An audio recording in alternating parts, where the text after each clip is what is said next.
ஆசீர்வாதமா வாழ போறீங்க, நீங்க சமாதானமா வாழ போறீங்க. எனக்கு தெரியும் நீங்கள் நம்பி இருக்கிற தேவன் பெரியவர். உலகத்திலே இருப்பவனை காட்டிலும் உங்களுக்குள் இருக்கிறவர் பெரியவர். நீங்க ஆசீர்வாதமா தான் வாழ்வீங்க. நடந்து கொண்டு இருக்கிற சின்ன சின்ன விஷயத்துக்கெல்லாம் நீங்க சோர்ந்து போகாதீங்கம்மா. ஐயோ, இவங்க இப்படி பேசுறாங்களே, இவங்க இப்படி என்ன நெருக்கடிக்குள்ள தள்ளுறாங்களே, என் வாழ்க்கை அவ்வளவுதான் நீங்க நினைக்காதீங்க. எல்லாவற்றையும் கூர்ந்து கவனித்து கொண்டிருக்கிற தேவன் அவர் உங்க இருதயத்துல பார்த்துட்டாரு. உங்க இருதயத்துல தேவ நினைப்பு தான், தேவ விசுவாசம் தான், தேவ நம்பிக்கை தான்.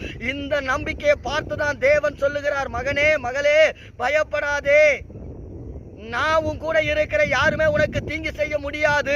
உன்னை ஆசீர்வதிப்பதற்காக தான் நான் அடிக்கப்பட்டு ரத்தம் சிந்தினேன். என்னுடைய ரத்தம் உனக்காக தான். என் ரத்தத்தினுடைய மகிமை உன் மேல இருக்கிறதுனால யாருமே உனக்கு தீங்கு செய்யப்பட முடியாது. யார் உனக்கு தீங்கு செஞ்சாலும் அந்த தீமையை நன்மையாய் உனக்கு மாற்றி கொடுத்து உன்னை ஆசீர்வதிப்பேன். நீ சாட்சி சொல்ல போறீங்க.